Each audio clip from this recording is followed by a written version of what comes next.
in the first episode of South Central, we spoke about Anna Vetikard, where Lena, her friend, said, "There's this journalist called Anna. Once I went and spoke to her, and she just looked through me."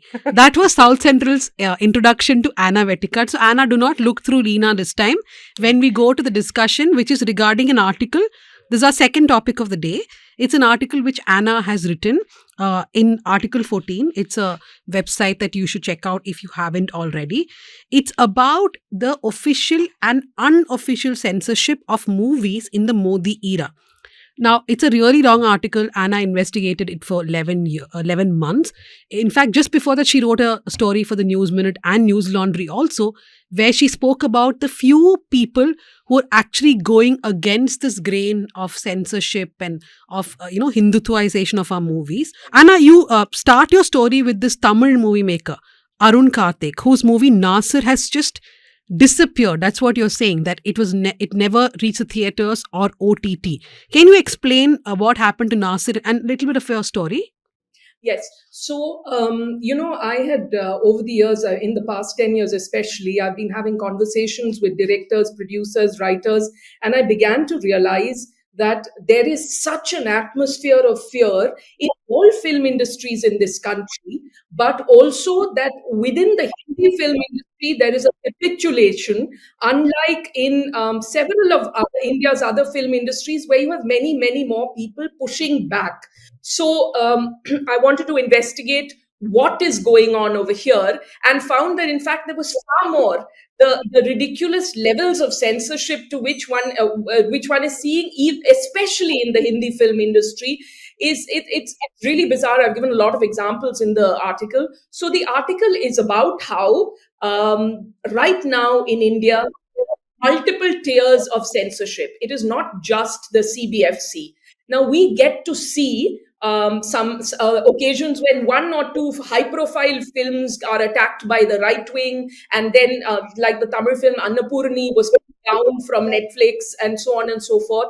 But there is so much more that is going on behind the scenes, where films are being submitted to the censor board and then they're just disappearing. They're simply not being cleared. Or a film is picked up by a streaming platform, and that was where the example of Nasir came in, because Nasir is Arun Karthik's film that has done very well on the international film festival circuit. It won awards in India and abroad, and any critic who has seen it has had only good things to say about it. And with a lot of fanfare, it was the release of the film on a streaming platform in India was announced. Now, the very fact that a film like this would be released on a streaming platform is worth celebrating, because small indie films in India struggle for space. But on top of that, this film is about a Muslim sari salesperson in living in an environment in Tamil Nadu where Hindutva is on the rise. Now, there are many streaming platforms are not, as of now, the government doesn't enforce a requirement for a CBFC certification for films on streaming platforms. It doesn't enforce it. But increasingly, film streaming platforms are voluntarily submitting their films for certification, because they're so afraid that if they start streaming the film and then there is a protest, so they want this little backup to be able to say, oh, but we got it certified and look, it was cleared, right, by the censor board. So Sony Live, which is the platform that had announced that they would release Nasir, decided at the last minute to submit it for certification. And that's it. That's the last that we've heard of it. They didn't announce what has happened after that. I've been told off the record that the film simply didn't get a CBFC certification, but there has been no official announcement about it. They were not willing to talk to me. The platform wasn't willing to talk to me. They've not given any statement to anybody. So you have this young, talented filmmaker who's made a widely acclaimed film that his country isn't getting to see. So apart from the fact that we as a people are being deprived of many beautiful works of art that are getting stuck in various ways, lives are being destroyed, right? There are people I know who are dealing with mental health issues because they are, their careers could have taken off and gone in a completely different direction, and just simply just not happening because people haven't seen their work. There's enough film I've mentioned, I'm hoping that your listeners will read the article. But one film I'll talk about over here is Aadhar. It's a Hindi film. Again, it did well on the festival circuit, and its release was announced. And it had a CBFC certification. This is where I'm talking about multiple layers of censorship. It had got a CBFC clearance, and then suddenly it just disappears. And then the director told the press that basically the UIDAI decided that the name Aadhar gives them the right to watch the film, and they asked for a huge number of cuts. And that film has disappeared. The producers are not releasing it. Producers have gone to the extent, the director has told me this, the producers have gone to the extent of ghosting him.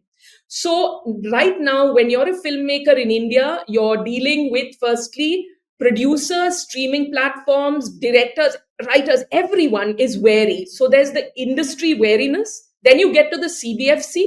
CBFC is just sitting on films. Then you might get a CBFC clearance and you still may not get released because either streaming platforms are afraid, or your film may be pulled down even after it's got a clearance because right wingers decided to protest, or some random person somewhere decided that they're offended, or some other government statutory body decides that they want to pick on the film. So the censorship is happening at multiple levels, and because nobody knows what could possibly happen, so now even at the writing stage, the casting stage, the editing stage, filmmakers are constantly second guessing and they're not just second guessing the CBFC, they're second guessing any random human being out there who might stand in the way of their film's release. So that's a gist of the article. So pre-censorship, I mean, there are multiple layers to it. But Sudipta, you read that part about Diljit Dosanjh's movie. Yeah. So Anna's article talks about this. What is the movie's name? The Diljit Dosanjh movie? Punjab 6. 95. Punjab 95. So that movie is never released till now. And they've asked for so many cuts in that movie. No, but what's interesting about those cuts, and you also kind of go into that.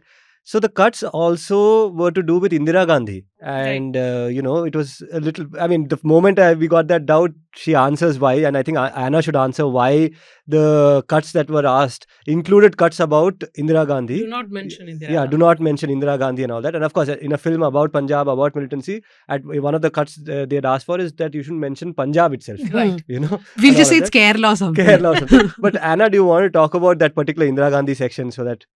Yes, Punjab 95 was submitted to the censor board more than 2 years ago. The reason why, like I said, I really want readers to read the article, but I will talk about this film because it already made news because it was selected for the Toronto International Film Festival and then withdrawn. And at that point, nobody knew why it was withdrawn. But of course, during the course of my investigation, I found out that there was a censor board official who, in fact, informally requested the producers to withdraw the film from TIFF, from Toronto, because it was already at the censor board by then. And so the producers withdrew the film, hoping, I suppose, that this would be good. It would be good PR for them with the censor board. But it's still been, more than 2 years actually since the film was submitted, and it's disappeared. There is very little logic to the question, to the cuts that they have been asked for. Like you're saying, Punjab police. So this is a story of a human rights activist, a real life human rights activist whose life is well chronicled in the media, who was murdered by the Punjab police, and there were convictions. There were 6 Punjab police personnel who were convicted for his murder. This man was investigating unauthorized cremations of Punjabi individuals who disappeared and nobody knew, without a trace. And he found, his allegation and his investigations were that they were murdered by the Punjab police, and the Punjab police was quietly cremating them. So this is what he is investigating. And ultimately, he himself was killed. This man has traveled to Canada. He has spoken about these violations, human rights violations in other countries. But you would think that because this happened, it happened in the 1985 to 95 period, and his murder happened when the Congress was in power at the center and in the state. So you would imagine that a BJP controlled censor board would be delighted because this is a film that would embarrass the Congress, right? But they have been asking for the most illogical cuts. Like, exactly, how do you talk about violence in Punjab, militancy in Punjab, not talk about the pogrom of Sikhs in Delhi, not mention Indira Gandhi? How do you show Punjab police, and they're supposed to be asked to mute the word Punjab every time Punjab police is mentioned? They're supposed to give fictional names to Amritsar, to Taran Taran. They're not supposed to show the flags of any country, including India. I mean, and this is all a true story. This is a true story that the film is telling. So now, Anna, so Diljit Dosanjh met Narendra Modi recently, right? So maybe because of that, you never know. But I want to just pick one point and then come to Sudipto. She said that it does not make any logic that a movie which could actually embarrass the Congress is something the BJP CBFC does not want to release. But I have a theory here that they actually don't want to encourage any kind of dissent, right? Any kind of questioning, whether it is of their government or another government, because that behavior can then be projected onto their government. Example I want to give is there is art festival called Ragam, which is held in NIT in Calicut. I mean, as a student, I have contested in that thing. So Ragam is named after Rajan, a student in Kerala who was killed during the emergency. And it's one of those murders which actually brought down the Karunakaran government in Kerala. The NIT now, which is under the union government also, wants the name of Ragam changed. Ragam has been so for many, many years, for decades now. So I feel anything to do with dissent. So they're like, Rajan was a Naxal, you cannot have the name Ragam. While we would think the BJP will be happy to have that name because it continuously embarrasses the Congress, right? But I feel they just don't want any kind of dissent, and therefore pre-censorship works very well for them. Like Anna saying, everybody is now second guessing. So they cut down on scenes. I have a friend who's a filmmaker who was going to make a movie on a Muslim person. I think that movie has gotten called off because there was so much controversy even when it was announced. So Deepta, you want to say something?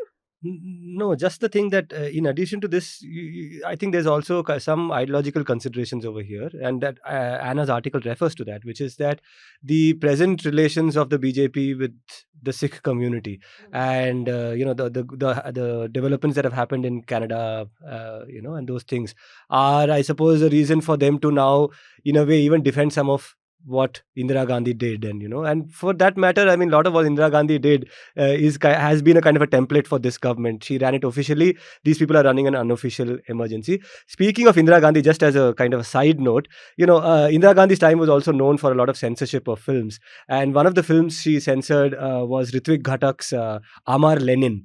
This series of films he had made, which I think Meghe Dhaka Tara was also one of the films. This trilogy of films he made, which were overtly leftist. So it was banned during her time. And guess what? Right now, just yesterday or day before, there was a school in Bengal that was trying to screen these films. And the Trinamool Congress goons and the government and the local MLA cracked down on that school and its authorities, preventing them from showing these films because they are left-oriented and because, of course, there's Lenin in those films. So this is something I find very interesting, right? In Tamil Nadu, in the 50s and the 60s, the Dravidian movement rose by making films that were anti-establishment, right? They used films, media scripts and plays as a weapon to, for their rise, to aid their rise, political rise, to communicate with the masses and to snatch power, right? And then if you contrast that with what NTR did, he also used films as a medium, not consciously. His appearance in films had influenced the people to such a degree, they saw him as, Krishna Avataram, whatever, and voted him. So you can already see a contrast between one deliberately making, because Anna and Karunanidhi were particularly known for scripts and MGR for the kinds of roles he portrayed. And in fact, there is the comment that Vijay has deliberately chosen the roles he chose. Then, carefully orchestrated before his. So it has always been anti-establishment. That hasn't necessarily been cracked down at all, because even the Tamil films that were censored, like Vishwarupam and stuff, had nothing to do with anti-establishment, right? Had something to do with other things. So leaving that aside for 1 second, is completely different than what is happening under Hindutva, where the films that are being used to further, they're being used to further establishment, like your Kashmir files and your Kerala story. After the establishment has acquired power, it is now weaponizing the films not to, obviously they already have power, right? It's to continue to propagandize their kind of, their belief and philosophy and shut down anything that's against that, right? Very different than what happened in Tamil Nadu, for example, right? The polar opposite. What about Malayalam cinema, Danya? Back in the day and all of that, when the left was the Okay, only you're force? asking wrong person person. about Yeah, but movies. Leena? Leena Moneymaker's films today are being shut down again by the same Hindutva. It is not being shut down by the state there, right? And I'd also make a case for a federal version of this. If you had censor boards that have to do with states, if states had their own censor boards, then as a creator, I at least have a choice to release my work in other places where it may not offend or at least seem to offend people's sentiments. Now I'm stuck, right? Maybe Nasir can get a platform everywhere else except in the Hindutva sensitive states. Why should it? Nobody in Kerala or Tamil Nadu or Andhra might care, right? Yeah, firstly, Leena, thank you for your kind words. I think this is compensation for you having told the listeners of South Central that I looked through you the first time you met me. I've finally forgiven you for that. But by the way, I do still do reviews, but I do reviews only occasionally. I want to address one of the points raised by, I think, Danya, was it you that said that there was a friend who's making a film with a Muslim hero and the film has just disappeared? No, with a Muslim character. The film was supposed to be based on a historical Muslim character. Character, yes. So one of the theories about Punjab 95 and the reason why the CBFC is clamping down on it is that it has a Muslim hero. And I don't mean the actor who's Muslim, Sikh. It has a Sikh hero. And I don't mean the actor who's playing the lead. I mean the character who is a real life hero. And I think there is a mindset within this government that members of minority communities should not be built up as heroes, as rebels, as people who have taken on the establishment in any way. So theoretically, if you look at it on a very literal level, yes, Jaswant Singh Khalra was fighting in a circumstance where the Congress was in power at the center and in the state. But that is not what this present BJP government is looking at. What it is looking at is a Sikh man who took on the establishment. And if you transpose that to the present situation, where relations between this government and the Sikh community are not very good, and there is the whole India-Canada situation, our relations are slipping down, and the farmers' protests is something that, several people I spoke to feel that the government has felt humiliated by the farmers, and the most visible faces at the farmers' protests were Sikhs. And on top of which, Diljit Dosanjh, who plays the lead character in this film, is someone who openly supported the farmers' protests. There is a very clear, this is something several producers of the Hindi film industry told me, that they are avoiding making films where the lead character is a Muslim, especially a Muslim who is a positive character, who has positive, inspiring qualities. The fact that this is happening in our country just now, when even now, 3 of our most prominent Hindi film stars are Muslims. Some of the very prominent film stars in southern India are Christians. This is the measure of self-censorship that's happening. But Leena, I want to make what I think is a very crucial point, that in this article on censorship, and generally in all discussions, I think it's important for us to draw a distinction between the Hindi film industry and India's remaining film industries, because I've never seen a bunch of people capitulate so quickly and so unquestioningly as the Hindi film industry. Whatever the flaws of Tamil Nadu and Kerala and Karnataka may be, there is a pushback. There is a fight back. They're looking for ways to. Now, there is a film I will not name, which the producers felt they would not be able to get a clearance if they were to submit it to an examining committee in Karnataka. So they submitted it to an examining committee in Tamil Nadu. which means they had to get someone on board because, you can't just randomly submit it to any state. People are looking for ways. The Malayalam film industry, whatever the flaws might be, and I am constantly critical of the Malayalam film industry, there is an amazing amount of pushback and also so many things that are normalized in these industries, such as the representation of religious minorities. A Tamil film with a Christian hero is not like something that is not a Halley's Comet.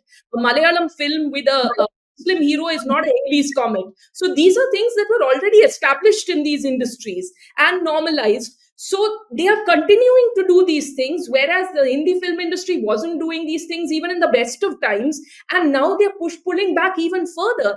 And not only are they avoiding the representation of powerful, inspiring figures from minority communities, they've of course erased members of oppressed castes completely, but also that even the casting, I've mentioned some of that. But if a Muslim actor is in a scene, there are certain tweaks that are being made to the scene because the actor is Muslim, not that the character is Muslim.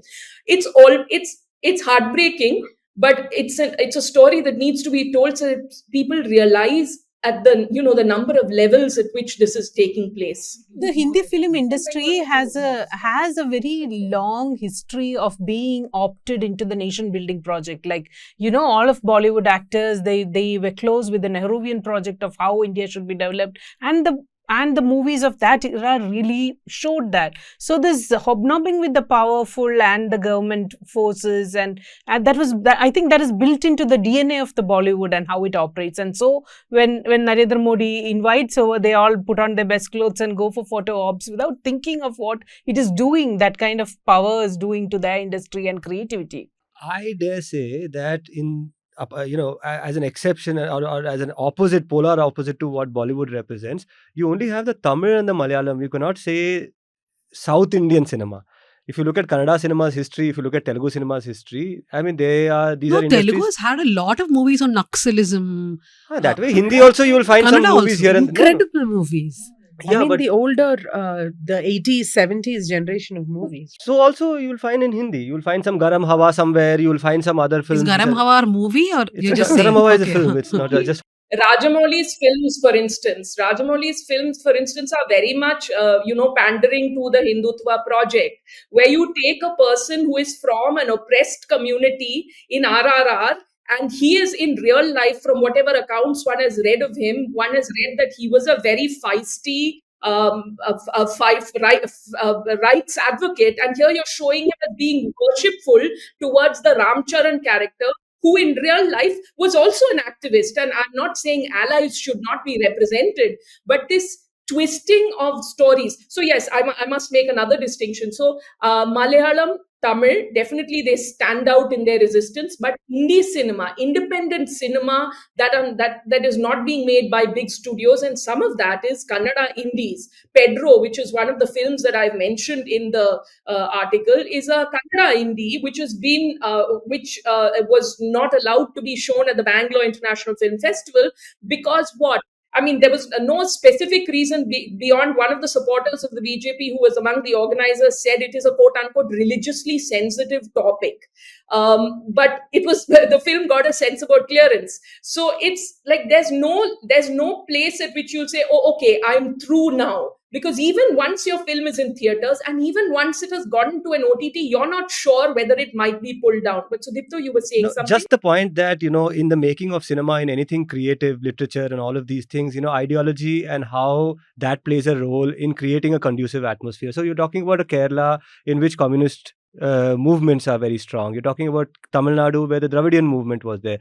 Bengal, both the communist movement and the feminist movement, coincided for a period during the 90s and things, the 80s, 90s, which resulted in a certain kind of cinema. And I feel like, that is also something which is reflecting in Bollywood, isn't it? Which is that it is also a reflection of a certain ideology. And that ideology is a cowbelt, Hindi, The other way to look at it is to say that your Malayalam cinema, your Tamil cinema, even other Bengali and even other state cinema is rooted in the culture and people of that state. Mhm. Hindi cinema is nobody's cinema. It is some artificial creation of. It is not cinema from the soil of Uttar Pradesh Sure. or the soil of Uttarakhand or the soil of Madhya Pradesh. It is inside the Bombay studios, right? It From belongs to Bandra. everybody and it belongs to nobody. Nobody. Yeah. And No, but- therefore, it's more appropriatable Right. in Anna that does sense. mention that the corporatization is what Couple of small points I want to make. One is that when we started with this Ranbir, I always call him Alu Alia. Sorry, he's Who are you talking beer about? biceps. Beer Allahabadia. Allahabadia. Allahabad. I don't know why I call him Alu Alia. But this Ranbir Same difference. It's okay. beer biceps. Let's not forget that the government tried to bring a broadcasting bill, which was taken back last year. But one of the things that the broadcasting bill said is that every YouTuber or every OTT has to have its certification committees. For example, if I run a travel blog, I have to have a certification committee with a SC/ST community person, an activist, etc. 3 people. And OTTs also, for any movies, they're supposed to have an elaborate certification process. Remember that the broadcasting, this is all happening even without a broadcasting bill. Anna is saying that OTTs are actually censoring or trying to censor movies, though there is no demand for it, right? There is no actual legality. This is another problem. Even if there is no law, people are so scared now that they are ready to do whatever is possible just to make sure that movie is either released or they don't want to get in trouble. So, because we are discussing this topic, I went back and read William Shirer's, not read the entire book, it's really big, but I went and read portions of William Shirer's book on Hitler. And there are 2 small instances which I thought was very evident, very important for us. One, he talks about a socialist playwright called Hauptmann. So Hauptmann, before Hitler's time, was a socialist playwright. He used to write a lot of plays which are very popular in Germany. But the moment Hitler came to power, he just flipped. And he then started coming on stage with Goebbels. So he writes, I shall never forget the scene of the closing night of his last play, The Daughter of the Cathedral, where Hauptmann walked onto the stage arm in arm with Goebbels. So he talks about how people just change, right? From socialists, they became Nazis. But the good thing is, apparently the movies became so boring. Like your Kerala Story, Kashmir Files and all that, which is being made. These 2, I think, were better movies. But the propaganda movies were so bad that nobody was going to watch it. And at one point, they brought a rule that you can't hiss. People are booing in the theaters. So they brought a rule that if you hiss or boo in the theater, you'll be punished. So, what kills them is time. Time and, somehow time exposes the truth and, this propaganda comes undone. But a lot of propaganda movies have not been successful. But I think the greater tragedy is what Tara was mentioning, the number of films that are now going to go without unwatched. So, yeah. But let Anna's article not go unread. So log on to Article 14 and read that article. Strongly it's recommended. pretty long. So 2 recommendations this week from me. One is, of course, Anna's article. And the second is our own article, Lakshmi Priya's, which is on the manosphere. Anna, you want to give your recommendation for the week? Well, okay, you've stolen one of my recommendations because I was going to recommend Lakshmi Priya's Manosphere. I have written about the Manosphere and incels and MRAs in the past, and I thought there was very little that could disturb me, but I think she has gone into it so deeply, and I've seen at least a couple of sweet little boys that I know who have grown into their late teens and early 20s being slightly antagonistic towards women. So I would very strongly recommend this article. And I know that at least one of the boys I'm talking about is quite taken by Mr. Tate. The other is, well, there's a book I read called Red Cement Cactus by Annie Zedi. And it's about what it means. What is the meaning of home? And, what is the meaning of home to a woman when you are brought up your entire life being told that you are Parayadhan? What is the meaning of home to a Muslim in India when you are constantly being told, go home to Pakistan? And really, on a personal note, on social media, I keep getting told to go home to Vatican. So what is the meaning of home? It is such a moving, such a sweet book that I would strongly recommend it. And all the films that I've mentioned in my article 14, when they come out, as and when they do, hopefully, please do watch them, because I've seen almost all of them, and most of them are really lovely films. And it breaks my heart to think that nobody in this country has seen them beyond the festival circuit. So you know what I do when these movies release, which are being, what is it, protested against by by the Hindutva groups, I go and book tickets. I don't actually go watch because I don't have time, but just for my solidarity, I book the ticket so that movie has my money, right? I do it all the time. Yeah, Leena, what is your Oh, recommendation? That's a good move. Maybe I should consider Do you it. also buy books and not read them? No, but I do take a lot of independent media subscription. One a month I take. Right. Yeah. That is something I diligently do, because what we practice, what we preach, we need to practice first. My recommendation is going to be something I read on the Roundtable India. I was thinking and reading about Kumbh, and I really liked this piece, The Ritualistic Hypocrisy of Caste Hindus, the Kumbh Mela and the Myth of Purity. How it talks about, Ganges is this land where everything will get pure, but against waters, if an untouchable touches it, it goes impure in Hinduism. So that whole contradiction. And along with it, let me also recommend Annihilation of Caste by Ambedkar, with annotations from Arundhati Roy that I really liked and changed the way I thought about caste and how India operates. So that's my two recommendations. For starters, I definitely want you all to go and check out that article by Cora Abraham. It's called "Tied to a Laptop." No, let me just check. Yeah, this. it's fine. We'll put it. It's called "Your Laptop is Your Life." Now, this is an article which should give you a sense of history when you're confronting the facts that as they're emerging now. This layoff in Infosys and the other anti-labor policies. Do check out Cora's article. Another book I want to recommend. A lot of these conversations that we have sometimes can become a little despondent, can make you feel a little hopeless. And this is a book which should give you a sense of how time runs in cycles. It's a book called Seeking Begumpura. It's by Gail Omvet. It speaks about Begumpura is Begum, which means gum means sorrow, a land without any sorrow. And she talks about how there have been various attempts in the history of India to counter patriarchy, Brahmanism, caste, and these anti-caste struggles. You had Kabir, and you had Basava, and all of these things. So she's looking at various traditions which contested the status quo. And Begumpura, Seeking a Begumpura, is an article I wanted to check. I mean, a book you should check out. I recommend two books. One is a piece of fiction called The Lost Daughter it was written in Italian by this lady called Ella Ferrante.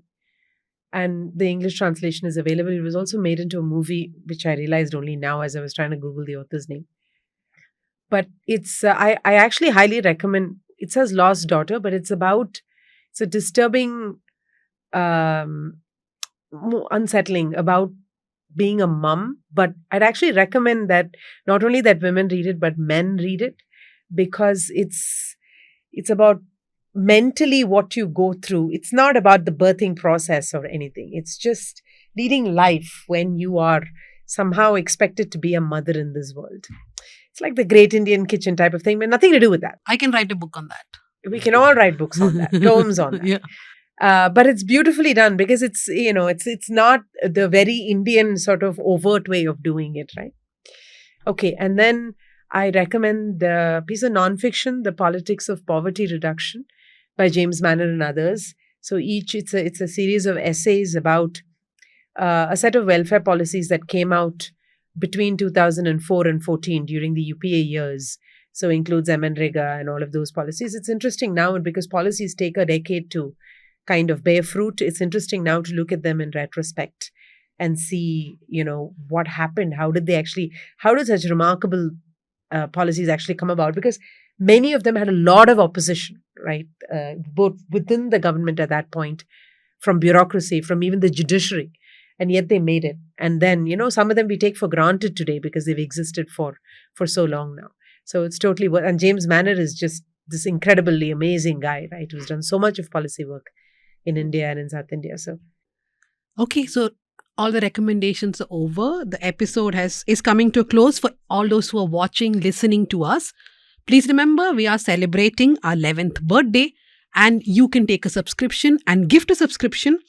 And that's your way of telling us that you care, that you want us to exist, you want us to grow. Thank you, Leena. Tara, Sudipto, Anna. Thank you to my producer Bhuvan, Maria Teresa Raju, who is our note taker, and our editor Jasim and Dharani. Thank you all for listening.